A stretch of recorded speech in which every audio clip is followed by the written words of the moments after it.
السلام علیکم لسنرز، شروع کرتے ہیں آج کی سٹوریز اللہ کا بابرکت نام لے کر، جو انتہائی عالی رتبہ اور بہت جلیل القدر ہے۔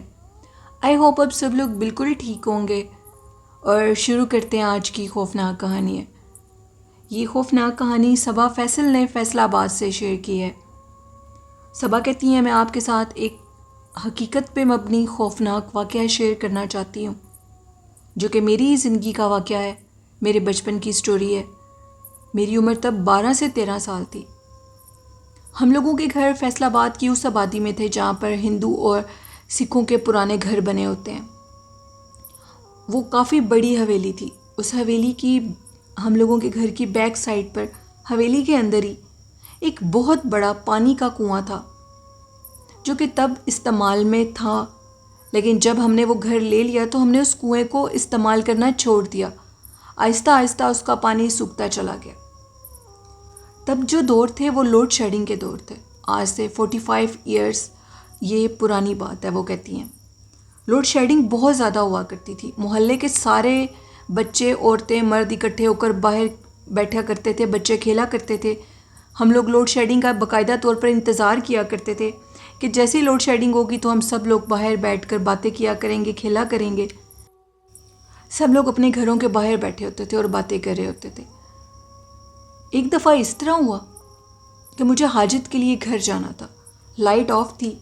امی، ابو، بہن، بھائی، ماموں، چاچو سب لوگ اکٹھے تھے۔ ہم لوگ ادھر قریب ہی گھر تھے، محلے کے باقی لوگ بھی تھے، اور مجھے حاجت تھی اور مجھے گھر جانا تھا۔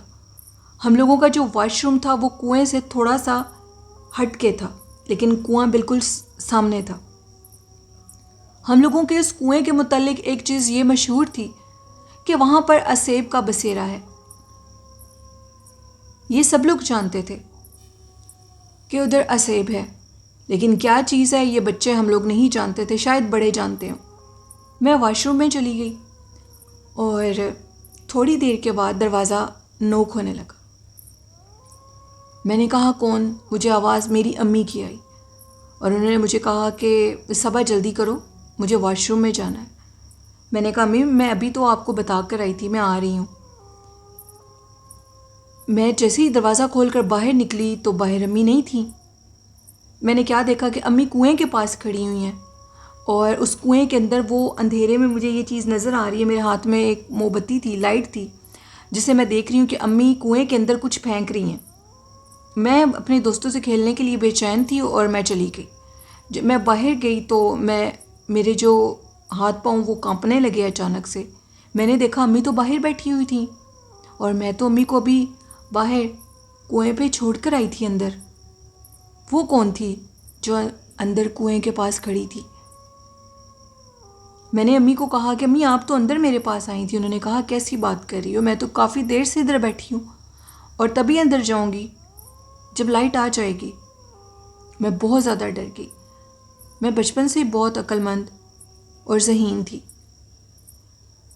میں نے لائٹ آنے پر جب امی کے ساتھ اندر گئی تو میں کافی ڈری ہوئی تھی، اور امی مجھے پوچھ رہی تھی کہ آخر تمہیں ہوا کیا ہے، اتنی خاموش کیوں؟ 2-3 دن وہ مجھ سے پوچھتی رہی۔ لائٹ آف ہوتی تھی تو تب مجھے حاجت کے لیے جانا بھی ہوتا تھا تو میں اندر نہیں جاتی تھی۔ میں نے امی کو پھر سارا سچ بتایا کہ اس طرح میرے ساتھ واقعہ پیش آیا تھا، اور آپ اندر آئی تھیں اور میں نے آپ کو دیکھا تو آپ کنویں کے اندر کوئی چیز پھینک رہی تھی، لیکن میں جب باہر گئی تو آپ باہر بیٹھی ہوئی تھیں۔ امی بھی کافی ڈر گئیں اور انہوں نے ابو کو یہ بات بتائی۔ ابو نے کہا کہ یہ واقعہ میرے ساتھ بھی پیش آ چکا ہے۔ جیسے ہی رات کے ٹائم واش روم میں جاتے ہیں تو کوئی دروازہ نوک کرتا ہے، اور آواز وہ کہتے ہیں کہ انہیں میرے بھائی کی آتی ہے کہ ابو جلدی کریں، مجھے واش روم میں جانا ہے۔ جیسے ہی دروازہ کھول کر دیکھا جاتا ہے تو کنویں کے پاس میں نے 1 سے 2 دفعہ اپنے بیٹے مبشر کو کھڑے ہوئے دیکھا ہے، جو کہ کنویں کے اندر کچھ پھینک رہا ہوتا ہے۔ یہ بات اب بہت زیادہ ڈرا دینے والی تھی، کیونکہ اب وہ مخلوق سب کو نظر آ رہی تھی باری باری۔ آخر وہ کیا چاہتی تھی، وہ کیا چیز تھی؟ امی کہتی ہیں گرمیوں کی دوپہر تھی۔ وہ کہتی ہیں کہ جیسے ہی وہ کنویں کے قریب پیچھے تار لگی ہوئی تھی جس پہ ہم لوگ کپڑے واش کرنے کے بعد ادھر سکھانے کے لیے ہینگ کیا کرتے تھے، تو وہ کہتی ہیں کہ میں کپڑے سکھانے کے لیے ڈال رہی تھی تار کے اوپر، اچانک سے میرے کندھے کے اوپر کسی نے ہاتھ رکھا۔ میں نے پیچھے سے پلٹ کے دیکھا تو تمہاری دادی اماں تھی، اور وہ مجھے کہہ رہی تھیں کہ اتنی گرمی میں اس جگہ پر مت آیا کرو کپڑے ڈالنے کے لیے، اچھا خاصا آگے بھی لان بنا ہوا ہے، ادھر کپڑے ڈال لیا کرو۔ تو میں نے کہا امی سامنے تار نہیں لگا سکتے، اس لیے بیک سائڈ پر تار لگائی ہوئی ہے۔ تو وہ خاموشی سے پھر میرے سامنے کھڑی ہو گئی۔ فرق مجھے یہ لگا کہ جو دادو ہیں وہ ہمیشہ لنگی یعنی تہمت وہ کہتے ہیں جس کو ہم دھوتی کہتے ہیں وہ باندھتی ہیں، اس دن وہ شلوار میں تھی۔ یہ چیز کافی مجھے عجیب اور حیران کر دینے والی تھی۔ میں ان سے پوچھنے کی کوشش میں ہی تھی کہ میرا دماغ ایسے معاف ہوا، میں کپڑے ڈال کر آ گئی، اور جب میں اندر آئی تو میں نے دیکھا جو امی تھیں یعنی دادو، میری امی جو ہیں صبا کہتی ہیں کہ وہ میری دادو کو امی کہتی ہیں، وہ سامنے چارپائی پہ بیٹھی ہوئی حقہ پی رہی تھی۔ اب یہ چیزیں بہت زیادہ ڈرا دینے والی تھی، خوف آ رہا تھا سب کو، آخر یہ سب کچھ کیا ہو رہا ہے، یہ کون ہے جو ہمیں ڈرا رہی ہے۔ ہم لوگوں کے کنویں والی سائڈ سے اکثر پانی میں جو خشک تو ہو چکا تھا، لیکن نیچے زمین کے جو پیندے کے اندر پانی رہتا تھا، تو رات کے ٹائم کنویں کے اندر کوئی پتھر پھینکنے کی آوازیں آتی تھی۔ ہم لوگوں کو اپنے ہی گھر والوں کے روپ میں وہ مخلوق نظر آنے لگی تھی، اور بہت زیادہ نظر تب آتی تھی جب ہم کنویں والی سائڈ پر جاتے تھے کپڑے ڈالنے کے لیے، کپڑے اتارنے کے لیے، واش روم میں جانا ہوتا تھا، جانا آنا تو لگا رہتا تھا۔ میرے جو ابو تھے انہوں نے کہا کہ ہمیں اب یہ گھر چھوڑ دینا چاہیے اور ہم اس گھر کو سیل کر دیں گے۔ ابو نے گھر سیل کرنے کے لیے رکھ دیا، اور جب سیل کرنے کے دن تھے اسی دوران لائٹس آف ہوتی تھیں، تو ایک دفعہ آدھی رات کا ٹائم تھا، لائٹ آف ہو گئی تھی، ہم سب لوگ صحن میں چارپائیاں ڈال کر سوتے تھے۔ اچانک سے میرے پاؤں کی فنگر کو کوئی چیز چھیڑتی تھی۔ میں نے جب دیکھا تو ایک چھوٹا سا بچہ تھا جو کہ میرے پاؤں کی فنگر کو چھیڑ کے کنویں والی سائڈ پر بھاگ کر جا رہا تھا۔ ہم سب بیک سائڈ کو کنویں والی سائڈ کہتے تھے، ادھر بھاگ کر جا رہا تھا۔ میری امی اکثر کہتی تھی کہ چارپائی کے نیچے ایسے لگتا ہے کہ جیسے کوئی چھپا ہوا ہوتا ہے، کہکے لگانے کی آواز آتی تھی۔ گھر سیل ہونے تک ہم نے بہت خوف کے عالم میں وہ دن گزارے۔ زیادہ تر وہ مخلوق دادو کے روپ میں نظر آتی تھی۔ میرے بابا کہتے ہیں کہ ایک دفعہ ان کے ساتھ یہ بھی واقعہ پیش آیا کہ وہ رات کے ٹائم واش روم میں گئے، تو وہ کہتے ہیں کہ میں نے دیکھا کہ سردیوں کا موسم ہے، اور جو ان کی امی ہیں یعنی میری دادو بالکل صحن کے اندر درمیان میں بیٹھی ہیں اتنی شدید سردی میں۔ پہلے تو وہ ان سے مخاطب ہونے لگے، لیکن جیسے ان کی نظر ان کے کپڑوں پر پڑی تو انہوں نے تہمت نہیں باندھی ہوئی تھی، جو کہ کلیئر تھا کہ وہ دادی نہیں تھیں، یعنی میری امی نہیں، دادی ماں نہیں تھیں۔ وہ کہتے ہیں کہ اب وہ واش روم کے بالکل قریب آ گئے تھے، وہ واش روم کے اندر گئے، کافی بہادر ہیں میرے ابو، اور پھر وہ باہر نکلے تو وہ خاموشی سے ادھر ہی بیٹھی ہوئی تھی، اور اس کے ہاتھ میں کچھ ایسی چیز لگتی تھی جس کو ہم تماکو بولتے ہیں، وہ اس کے بڑے بڑے پیس تھے اس کے ہاتھ میں۔ اس نے میری طرف نظر اٹھا کر تو نہیں دیکھا، لیکن وہ سینٹر میں بیٹھی تھی صحن کے بالکل، اور چاند چمک رہا تھا، میں دیکھ رہی تھی، اور وائٹ دوپٹہ تھا اس عورت کے پاس، ابو کہتے ہیں۔ وہ خاموشی سے گزر گئے، اور جیسے ابو گزرے تو پیچھے سے ہنسی کی آواز آئی۔ پھر گھر بہت زیادہ خوفناک ہونے لگا، تو ہم نے اس گھر کو چھوڑنا ہی مناسب سمجھا۔ اس کے بعد بھی جو لوگ اس گھر میں آئے تھے ان کا یہی کہنا تھا کہ وہ مخلوق بہت زیادہ تنگ کرتی ہے، سامنے آتی ہے باقاعدہ طور پر۔ آخرکار جنہوں نے ہمارے بعد جنہوں نے ہم سے وہ گھر خریدا، انہوں نے بھی اس گھر کو چھوڑ دیا، ان کی بھی یہی شکایتیں تھیں، ان کے بچوں کو بھی اسی طرح ڈر لگتا تھا، وہ مخلوق اسی طرح سامنے آتی تھی اور رہنے نہیں دیتی تھی ادھر، شاید اس کا بسیرا تھا۔ پھر ان کے بعد جنہوں نے وہ گھر خریدا ان کے ساتھ بھی یہ واقعات پیش آئے، تو وہ کسی عامل کو لے آئے، کیونکہ ہمارا گھر ادھر قریب میں ہی تھا جو ہم نے دوسرا گھر خریدا تھا۔ جب کسی عامل کو لائے تو انہوں نے بتایا کہ یہ جو چیز ہے یہ بہت زیادہ پرانی اور قدیم اسی کنویں میں رہتی ہے، اور یہ ادھر سے نہیں جائے گی، ہاں البتہ تم لوگ ادھر سے چلے جاؤ گے، لیکن یہ مخلوق ادھر سے جانے والی نہیں ہے۔ میری شادی بھی ادھر ہی چاچو کے گھر میں ہوئی، میرے چاچو کا گھر اب تک ادھر ہی ہے، ہم لوگ ادھر ہی رہتے ہیں فیصل آباد میں۔ وہ گھر آج بھی خالی ہے، اب تو ایک کھنڈر کی صورت اختیار کر چکا ہے۔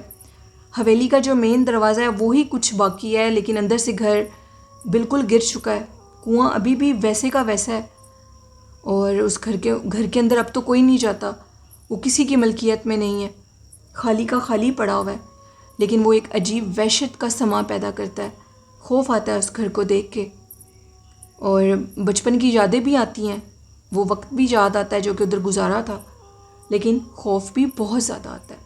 یہ صبا فیصل نے فیصل آباد سے اسٹوری شیئر کی تھی، بہت شکریہ صبا۔ تو بڑھتے ہیں آج کی لاسٹ خوفناک کہانی کی طرف۔ یہ خوفناک کہانی عمران نے سرگودا سے شیئر کی ہے۔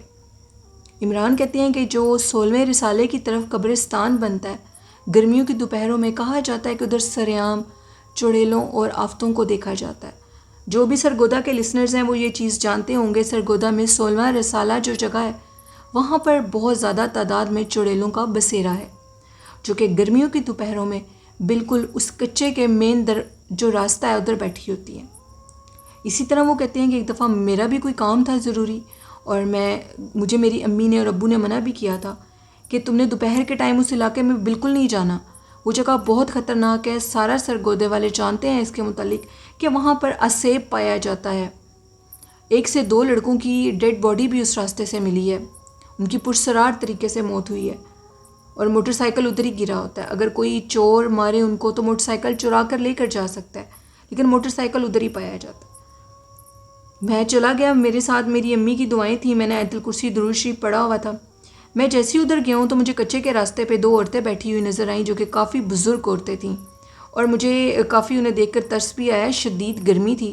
میں جب بھی گرمی میں کہیں ٹریولنگ کرتا ہوں تو میرے پاس پانی کی بوتل ضرور ہوتی ہیں۔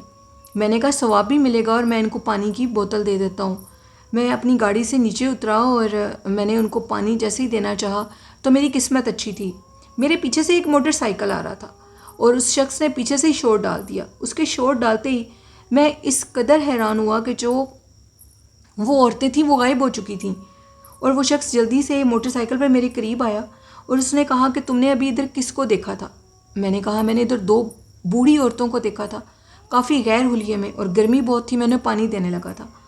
اس نے کہا کہ میں نے بھی ان 2 عورتوں کو دیکھا ہے، غلطی سے بھی ان کو پانی مت دینا، وہ چڑیلے ہیں اور وہ بہت زیادہ تمہیں نقصان دیں گی، ایون کے راستے میں ہی تمہاری گاڑی کا ایکسیڈنٹ ہو جائے گا۔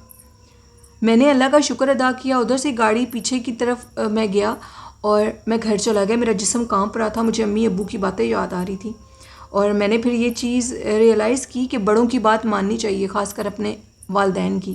وہ کچھ بھی ہمارے لیے خراب نہیں کہہ سکتے، ہمارے بھلے کے لیے ضرور کہہ سکتے ہیں۔ ہم لوگ چھوٹے ہیں، اس چیز کو نہیں سمجھ سکتے، ان کا تجربہ بہت زیادہ، انہوں نے وقت گزارا ہوا ہے۔ تو پھر میں آج کے بعد اس راستے سے کبھی نہیں گزرا۔ عمران کہتے ہیں کہ 16ویں رسالے کے اندر چڑیلیں جو ہیں وہ جو خواتین کے روپ میں نظر آتی ہیں دوپہر کے ٹائم پہ، رات کے ٹائم تو ادھر کوئی جانے کا سوچ بھی نہیں سکتا۔ یہ سٹوری تھی عمران کی، ایک شارٹ سا واقعہ تھا کہ جو انہوں نے سرگودا سے شیئر کیا۔ بہت شکریہ عمران۔ یہ تھی آج کی کچھ شارٹ سٹوریز، واقعات تھے۔ ان واقعات سے آپ نے کیا کچھ سیکھا ہے اپنا فیڈ بیک ضرور دیجیے گا، اور آپ بھی اپنے خوفناک واقعات شیئر کر سکتے ہیں میرے ای میل پر بھی اور کومنٹ باکس میں بھی۔ ڈسکرپشن باکس میں میرا ای میل اور Facebook I D mention ہے، اور آپ اسکرین پر بھی میرا ای میل آئی ڈی دیکھ سکتے ہیں۔ اور والدین جیسی خوبصورت نعمت کی قدر کریں، ان سے محبت کریں، قرآن پاک، نماز اور نیکی کے کاموں کو اپنی زندگی کا حصہ بنائیں، حضرت محمد صلی اللہ علیہ وسلم پر درود و سلام بھیجتے رہیں، اور اللہ پاک آپ کی مشکلوں میں ضرور آسانی کرے گا۔ میرے اس چینل کو بھی سپورٹ کریں، چینل کو سبسکرائب کریں۔ اسی کے ساتھ اپنی ہوسٹ نیلم یاسین کو اجازت دیجیے، اپنا اور اپنے والدین کا بہت سا خیال رکھیے گا۔ اللہ حافظ، اللہ نگہبان۔